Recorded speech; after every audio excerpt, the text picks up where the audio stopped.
Bonjour à tous, on va commencer. Merci beaucoup d'être là. Nous, on est super contents d'être là pour notre conférence sur GraphQL et Spring Boot et sur le nouveau starter. Avant toute chose, j'aimerais vous raconter une petite anecdote. Il y a quelques temps, avec Guillaume, on a eu l'idée du siècle.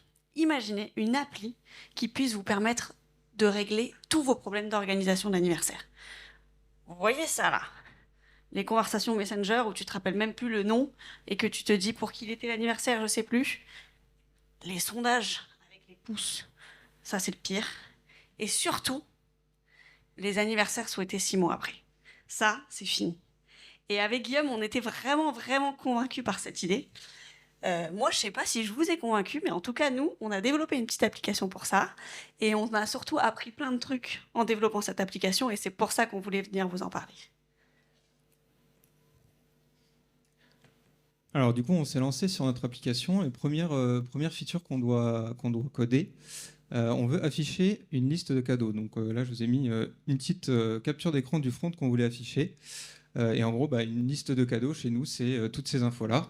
Donc ça sort pas trop du cadre de ce que je sais faire. Et je me dis qu'il faut que j'implémente mon API qui renvoie un JSON qui a les infos qui vont être utiles pour afficher ma liste de cadeaux. Bon, jusque-là, pas trop de soucis. Donc, je fais ça assez rapidement. Je passe à ma deuxième US. Ma deuxième US, c'est d'afficher la liste des listes de cadeaux auxquelles je participe. Et donc là, une liste de cadeaux, vous voyez que c'est un peu différent. C'est le nom de la liste, pour qui est la liste et la date à laquelle l'événement a lieu. Et donc, du coup, jusque-là, dans mon API, une liste de cadeaux, ça ressemble à ça. Donc, c'est le même JSON que ce que je vous ai montré juste avant. Sauf que pour faire ma deuxième feature, je me rends compte que j'ai besoin que de ces champs-là, en fait. Le reste, ça va pas m'être utile pour ma deuxième feature.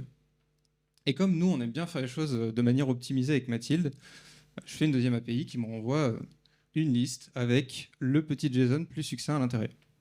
Ok, deuxième feature. 2 semaines plus tard, troisième feature, j'affiche la liste des propositions de cadeaux d'une liste de cadeaux. Et là, vous voyez que je dois encore afficher quelque chose de différent. Et donc, je peux vous refaire toute l'explication que je viens de vous faire juste avant. En fait, ça va être la même chose.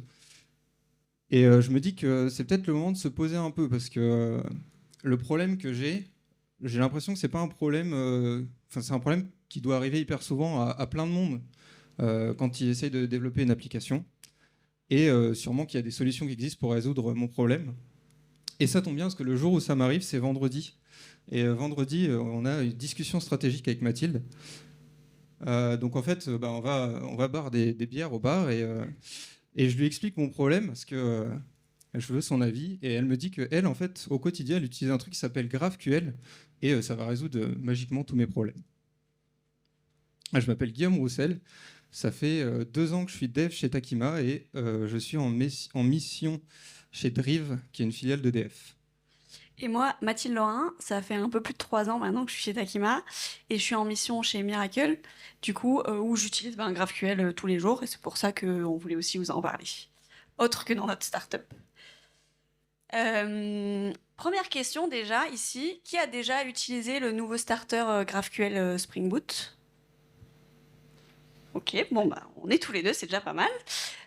Qui a déjà utilisé GraphQL? Cool, là c'est mieux. Et qui utilise REST ou a déjà utilisé REST? Ok, vous êtes au bon endroit, ça me rassure. Comment on l'aurait fait en REST, du coup, si on avait développé nos problèmes? Ce qu'a commencé à faire Guillaume d'ailleurs. En vrai, on aurait fait, je suis désolée, je sais pas si vous voyez très bien, mais vous inquiétez pas, je vais vous décrire. Vous auriez fait une GIF list avec un DTO. J'ai pas trop d'originalité, je l'ai appelé GIF list. Et du coup, avec toutes les données dont j'ai besoin. Nouveau besoin, j'aurais fait un deuxième DTO. J'ai dit que je voulais pas tout mettre dans le même DTO, que je voulais afficher seulement les données dont j'avais besoin. Donc j'aurais pu faire aussi un JSON View si ça vous parle. Mais en tout cas, là, j'ai décidé de faire un deuxième DTO. J'aurais eu le même problème avec un JSON View. Et troisième fois, là, je suis un peu à court d'idées, donc je vais appeler GIF list with proposition DTO. Je continue, mais j'ai un troisième DTO. Et là, je comprends que la scalabilité dans tout ça, ça ne va pas. Parce qu'en fait, là, au lieu de répondre à mon besoin de flexibilité, je vais répondre justement à mon besoin et créer un DTO à chaque fois que mon PO, ou moi qui joue le rôle de PO, puisqu'on était que deux, me donne une nouvelle application. Donc, En fait, moi, mon besoin, c'est d'avoir une liste d'attributs que je peux récupérer de manière dynamique. Le truc, c'est que avec REST, je pouvais pas le faire. Du coup, c'est pour ça qu'on a utilisé GraphQL, et vous allez voir pourquoi GraphQL répond à ce problème juste après. Alors avant de se lancer un peu plus dans le détail du starter, déjà on se lance dans l'utilisation de GraphQL et nous avec Mathilde on aime bien savoir un peu d'où la technologie elle sort. Et pour comprendre d'où sort GraphQL, il faut remonter en 2011 chez Facebook. En 2011, Facebook ils sortent leur appli mobile et alors je ne sais pas si certains d'entre vous s'en souviennent, mais elle ressemblait à ça. Et en fait son plus gros problème, alors je sais ce que vous vous dites, mais en fait c'est même pas qu'elle est horrible à regarder, c'est qu'elle est hyper lente. Et en plus de ça, elle consomme un max de data. Et comme elle consomme un max de data, déjà, bon, on se souvient des forfaits où on payait cher pour avoir très peu de data, et ben en plus, ça crame la batterie. Donc vraiment, personne l'utilise, tout le monde la déteste. Et Facebook, ils ont quand même pas mal investi dans leur application, donc ils se disent qu'il faut qu'ils trouvent la cause de leur problème et qu'ils la résolvent pour que les gens acceptent enfin cette application. Et donc, en regardant un peu ce qu'ils ont fait jusque-là, ils se rendent compte que eux, ils ont des très très gros payloads avec plein de données dedans, et qu'ils envoient toujours les gros payloads avec plein de données dedans, peu importe leur cas d'utilisation. Que ce soit un affichage sur ordi, sur la page 1 ou la page 2, sur mobile, en fait, ils envoient tout. Et parfois, ils utilisent qu'un champ de ce qu'ils envoient. Et donc, du coup, ils auraient pu faire comme nous, ils auraient pu se dire on multiplie les API, on fait des DTO, on utilise des JSON-View. Peut-être qu'ils se sont posé la question, mais aussi ils sont chez Facebook et ils ont du budget. Donc eux, ils créent leur solution custom. Et c'est comme ça qu'en 2012, ils créent GraphQL. Et donc vous voyez que GraphQL, c'est quand même assez ancien, parce que c'est là depuis 2012 en fait. Ça a été open sourcé en 2015 et en fait c'est le premier pic de hype de GraphQL. C'est 2018, c'est là que c'est commencé à être utilisé dans des projets en prod parce qu'ils ont créé la fondation GraphQL et c'est à ce moment-là qu'on voit le petit pic d'utilisation.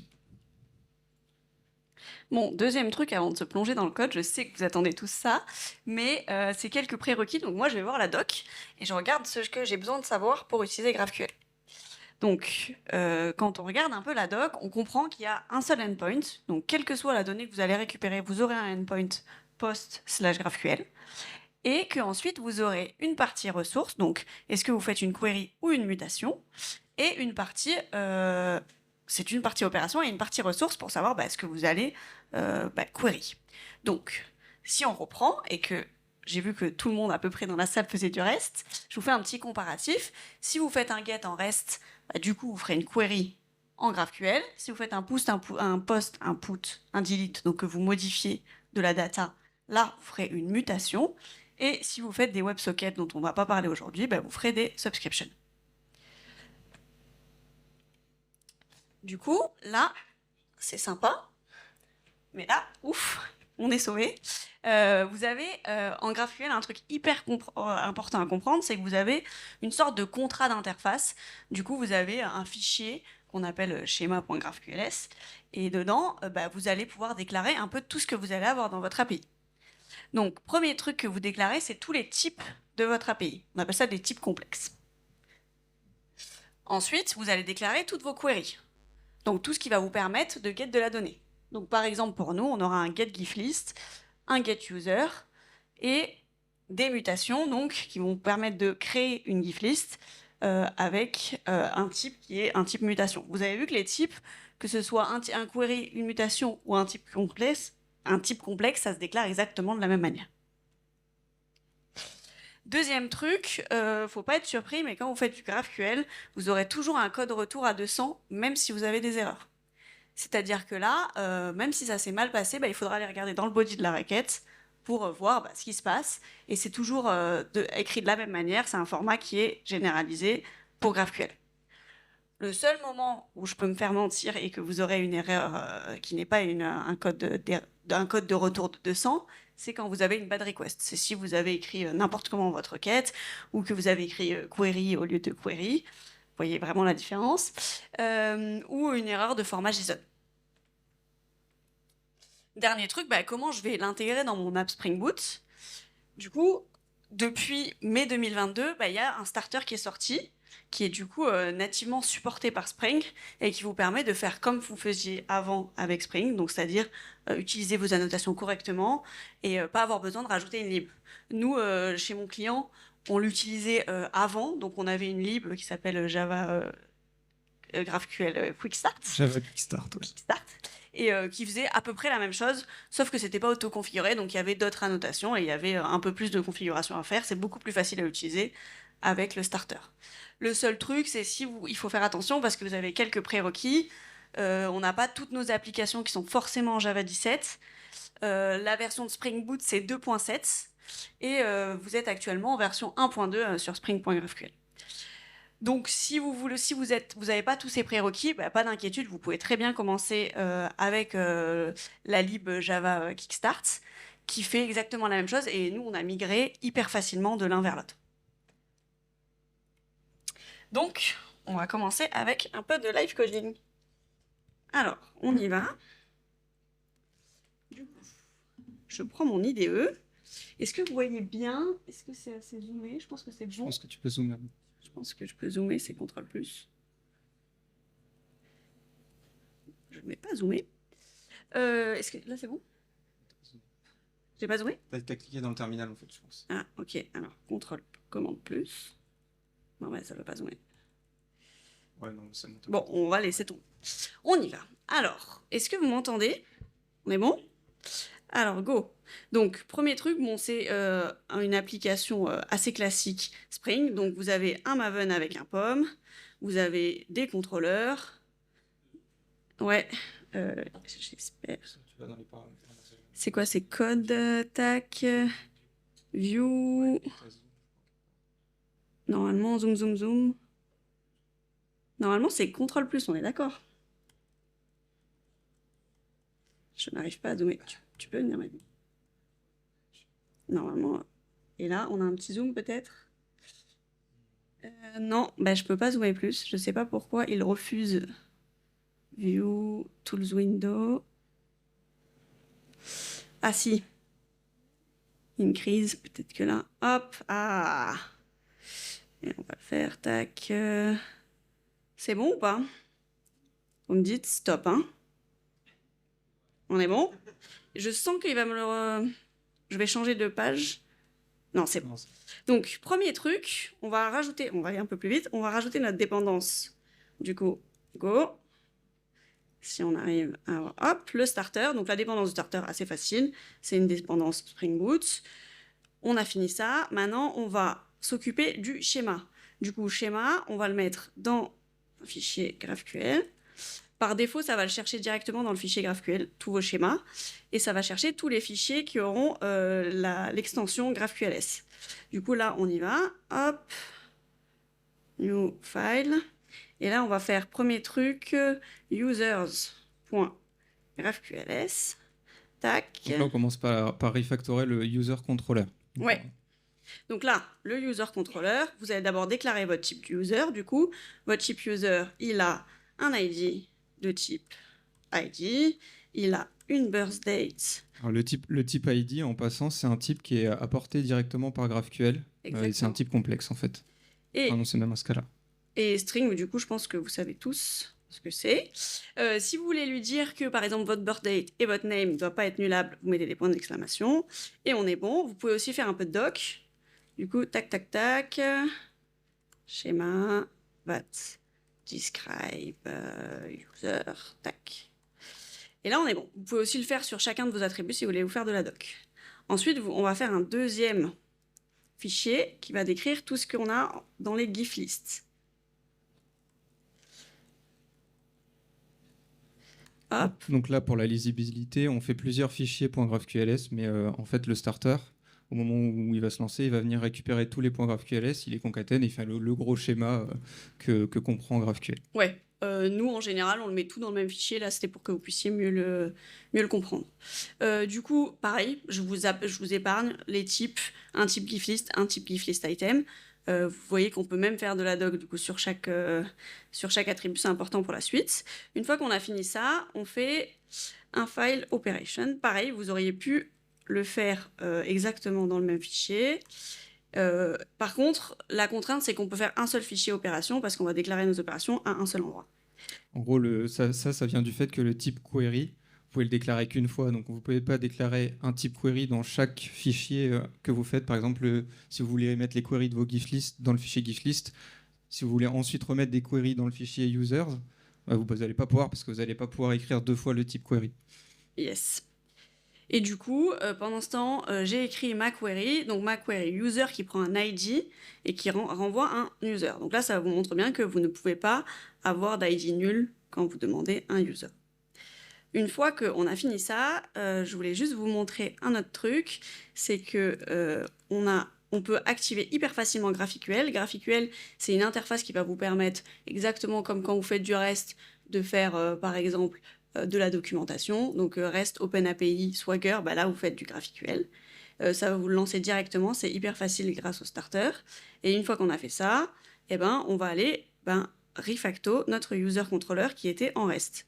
Donc pour le faire, on enlève le REST controller.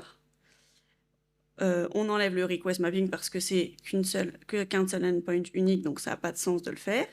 On enlève le get mapping, on le transforme par un query mapping. Hop, on enlève le pass variable, on met juste un argument. Donc, query mapping et @argument, c'est des annotations qui sont amenées par la lib Spring GraphQL qui est auto-configurée par le starter. Du coup. Là, vous pouvez le voir là, hop, ça c'est Spring GraphQL. Et du coup, pour tout le reste, rien ne change, on a fini. Du coup, le find, vous imaginez bien que dans le service, il n'y a rien qui va être modifié. Dans le repo, c'est pareil. Donc tout le reste, c'est bon. Hop, et on peut lancer l'application. Une fois qu'on a fait ça, on peut aller voir du coup côté GraphQL. Donc c'est sur localhost 8081.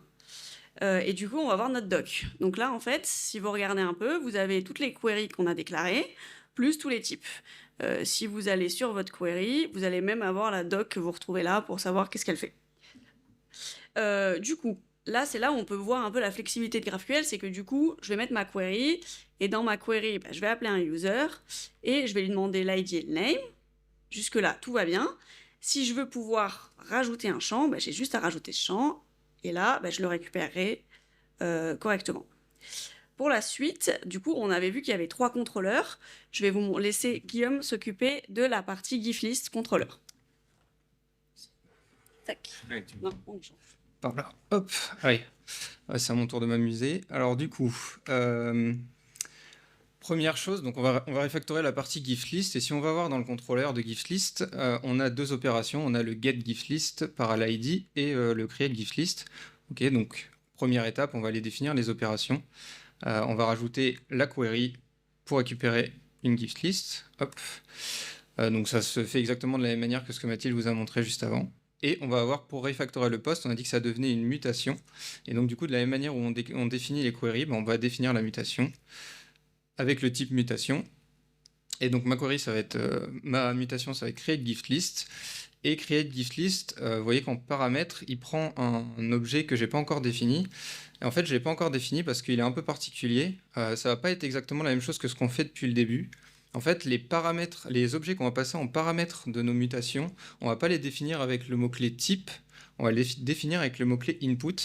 Et donc du coup, ici, vous voyez que je déclare la creation request, qui est en fait un input au sens GraphQL, avec tous les champs que je vais vouloir renseigner quand je vais vouloir créer ma gift list. Ok, donc du coup, si on retourne dans l'opération, c'est bon, il est content, et on va pouvoir aller refactorer le contrôleur. Le début de ma petite refacto, là, ça va être pareil que ce que Mathilde vous a montré. C'est plus un REST controller, il n'y a plus de request mapping. Le get mapping, ça va devenir un... Désolé, je suis pas... Query mapping. T'es pas Query un mapping, Mac je user. n'utilise pas de Mac. Le pass variable, ça devient un argument. Et ensuite, on va refactorer notre post. Et alors, notre post, on a dit que ça devenait une mutation. Et de manière assez logique, ils ont été assez malins. Ils ont dit que ça serait les mutation mapping. Voilà, donc, pas très surprenant. Et pour le request body, ça devient un argument. Et en fait, vous voyez ici que j'ai appelé mon paramètre entrée request DTO. Sauf que si je retourne dans mon fichier opération, là, je l'ai appelé request. Et en fait, lui, il fait du matching entre le contrôleur, ce qu'il y a dans le contrôleur et ce qu'il y a dans le schéma. Et c'est pas le bon contrôleur. C'est celui-ci. Et donc là, il ne va pas comprendre le matching, parce que je ne l'ai pas appelé de la même manière. Donc en fait, je peux lui spécifier ici que je l'ai appelé request dans mon schéma. Et là, ça a marché. Et on peut faire pareil sur le nom des queries et des mutations. Ici, il match sur le nom de la méthode, mais si le nom de la méthode est différent, on peut lui spécifier ici entre parenthèses. Ok, donc ça c'est bon. On a fini de refactorer ce contrôleur et vous voyez qu'on a un troisième contrôleur qui gère les items d'une gift list, donc les propositions. Et dans ce contrôleur, en fait, on a un endpoint post qui consomme du multipart, qui permet d'upload des images de propositions de cadeaux.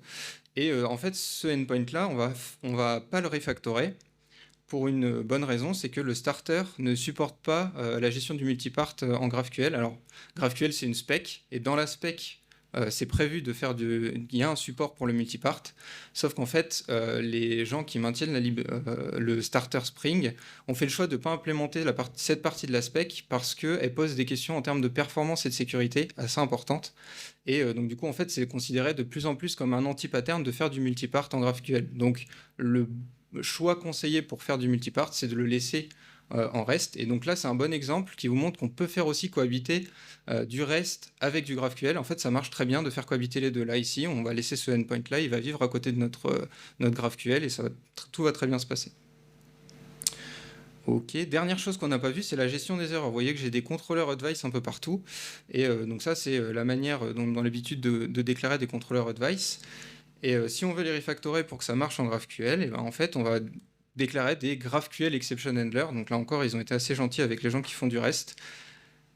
On va lui dire de gérer notre exception user not found exception.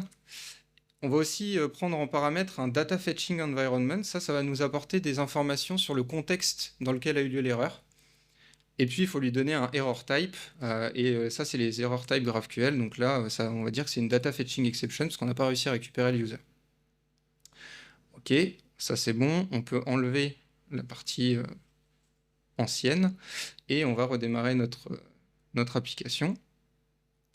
Et on va prier pour que ça marche.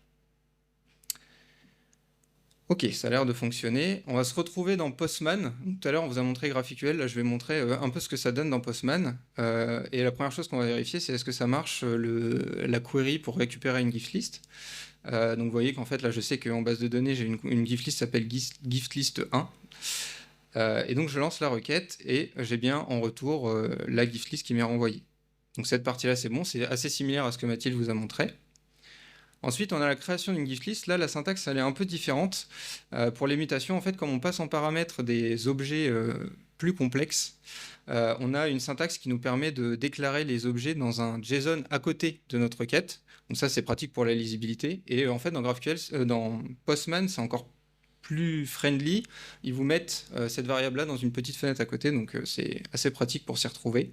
Et donc, vous voyez qu'ici, j'ai appelé input et je lui passe le $input et c'est la request. Et je fais la requête, donc du coup pour créer cette gift list, hop, et vous voyez qu'on a une nouvelle gift list qui a été créée avec un ID qui a été généré par notre code. Dernier truc à tester, c'est le code retour d'erreur. Donc on va reprendre la requête que Mathilde a refactorée tout à l'heure, et je sais que j'ai pas de user-6 dans ma base de données, donc normalement ça devrait me péter une erreur. Et donc vous voyez qu'on a bien eu 200 OK, comme on vous avait dit avant, mais par contre le retour de la requête, ça contient un champ errors avec la chaîne de caractères que nous on a formaté dans notre code pour dire qu'il s'est passé un problème. Et c'est bien une data fetching exception, et on a le contexte dans lequel ça a échoué, qui était la requête au user. Ben voilà, je crois qu'on est pas mal pour la refacto. On va faire peut-être un petit résumé pour accrocher les wagons. Yes. Du coup, sur ce qu'on a vu, on a vu qu'il y avait un fichier central qui devait être rempli, et qui était votre schéma, qui auto-décrivait toute votre API. On a vu qu'il y a une partie documentation, donc avec GraphQL, qu'il y a les mêmes annotations que vous avez l'habitude d'utiliser avec Spring. Il y en a un peu plus parce que du coup, il y a des query mapping et des mutations mapping à la place de ce que vous aviez l'habitude d'utiliser. Et pour les exceptions, c'est à peu près pareil que quand vous faites du REST. C'est pas exactement les mêmes annotations comme vous a montré Guillaume. Ensuite, pour aller plus loin, si on réfléchit un peu, on se dit, OK, on a optimisé la latence entre notre client et notre API, tout va bien, mais par contre, on n'a pas été jusqu'à la base de données. C'est-à-dire que là, si je demande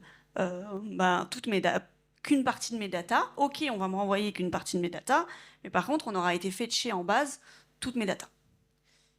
Donc pour ça, si on le représente un peu, du coup, vous avez une GIF list et imaginez que vous ayez une autre table avec une table proposition et que vous ayez une jointure entre les deux.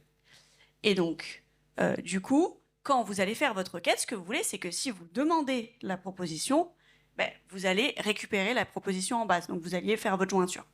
Par contre, si vous ne demandez pas, là, vous voyez, il n'y a pas de proposition, il n'y a rien en gras, donc là, vous ne voulez pas la récupérer. Pour ça, vous pouvez faire ce qu'on appelle un schema mapping sur votre contrôleur. Du coup, vous avez une notation où vous allez lui définir que vous allez chercher dans GIFList le champ proposition et vous allez pouvoir faire du coup votre requête pour aller chercher vos propositions. Ce qui va vous correspondre à du lazy en fait. Vous allez le récupérer que si vous en avez besoin. Attention, parce que c'est pas gratuit. Ça en fait, vous n'allez pas le faire tout le temps et vous n'allez pas en abuser. Parce que non seulement ça peut altérer votre modèle de données, puisque si vous voulez faire de la composition avec votre DTO, du coup vous n'allez pas pouvoir le faire, il va falloir faire 2 DTO différents. Vous allez devoir rajouter des requêtes sur mesure qui vont devoir être maintenues, forcément, puisque pour chercher vos propositions, il faut une requête qui va juste chercher les propositions. Et du coup, vous le faites uniquement si vous avez un gain de perf, que vos données sont conséquentes et que vous en avez vraiment besoin. Alors, pour finir ce talk avec Mathilde, on voulait répondre à cette question-là, c'est pourquoi est-ce qu'on pourrait vouloir utiliser GraphQL aujourd'hui en 2023 ? Donc, on vous a montré d'abord le point principal qu'on pense qui est la grosse force de GraphQL, et d'ailleurs, il n'y a pas que nous qui le pensons, heureusement, c'est la flexibilité. Et en fait, si vous voyez, les retours d'expérience GitHub, c'est qu'ils ont choisi GraphQL parce qu'en fait, ils ont plein de gens qui s'intègrent avec eux et ils bénéficient concrètement de la flexibilité que leur apporte GraphQL pour s'interfacer avec leurs différents intégrateurs. On a parlé aussi des data. On a dit que peut-être que c'était moins important parce qu'aujourd'hui, on avait des forfaits avec des dizaines de gigas pour pas cher. Mais en fait, c'est toujours valide quand vous avez une connexion lente, quand vous êtes en 3G, moins vous chargez de données, plus ça va aller vite. Et puis, c'est quand même bon pour la planète. On va le rappeler aussi ici. Et puis enfin, pour finir, on voulait donner un peu des petites billes pour faire le choix de est-ce que c'est une bonne idée ou pas d'utiliser GraphQL dans certains contextes. Donc on en a choisi 3 et on va essayer de discuter de la pertinence de GraphQL. Le premier, si vous souhaitez mettre du GraphQL pour faire de la communication entre microservices back-end, c'est pas là où GraphQL va être le plus pertinent, parce que souvent vous avez moins de latence réseau, puisque vous mettez tous vos microservices dans un VPC et ça va assez vite. Vous n'avez pas besoin d'avoir une API autodescriptive, c'est même plus que ça, je dirais, c'est que quand on fait du microservice, on aime bien aussi avoir des contrats d'API plutôt forts, et donc du coup, c'est pas le cas de ce que GraphQL va apporter. Et si votre objectif, c'est de vraiment optimiser votre bande passante, c'est pas forcément vers GraphQL qu'il va falloir se tourner, mais plutôt vers des protocoles légers type gRPC avec du protobuf. Ça va vous permettre de vraiment répondre à votre problème. Ensuite, si vous êtes en train de concevoir une web app d'administration, donc ce qu'on appelle web app d'administration, c'est une interface qui vous permet de gérer les ressources d'un système. Et souvent, c'est un truc que vous allez potentiellement héberger pas très loin de vos microservices ou de votre monolithe qui gère les ressources. Donc, vous n'allez pas forcément avoir de problématique de latence réseau, c'est possible, mais dans certains cas, uniquement dans certains cas. Et puis, vous n'avez pas besoin non plus d'avoir une API autodescriptive. C'est souvent des trucs qu'on utilise en interne. Mais ça peut quand même être intéressant dans certains cas. Ça dépend de l'échelle aussi d'utilisation de votre web app. Et surtout, ce qu'on pense avec Mathilde, c'est que ça dépend de l'appétence de vos équipes à utiliser GraphQL. En fait, si vous avez des équipes qui sont déjà à l'aise avec la techno, ça peut être intéressant de la mettre en place. En revanche, s'il y a une grosse marche à franchir pour que vos équipes elles soient up and running sur GraphQL, c'est peut-être pas la bonne solution. Et puis enfin, le cas idéal, c'est si vous faites une application à destination du mobile, parce que ici, vous allez avoir toujours le gain de latence réseau qui va être hyper intéressant, notamment pour tout ce qu'on vient de dire juste avant. Vous allez faciliter les gens qui s'intègrent avec vous. C'est aussi pratique quand on fait du multi-client, parce que imaginons, de manière générale, quand on fait une app à destination du mobile, en général, on a aussi potentiellement un client web, etc. Donc on a plusieurs intégrations. Et puis surtout, vous allez apporter et bénéficier de la flexibilité de GraphQL. Et donc ça, c'est vraiment le point très important. On vous remercie de votre attention et si jamais vous avez des petites questions, je ne sais pas si on a le temps d'y répondre, mais en tout cas, on est disponible pour y répondre. Merci.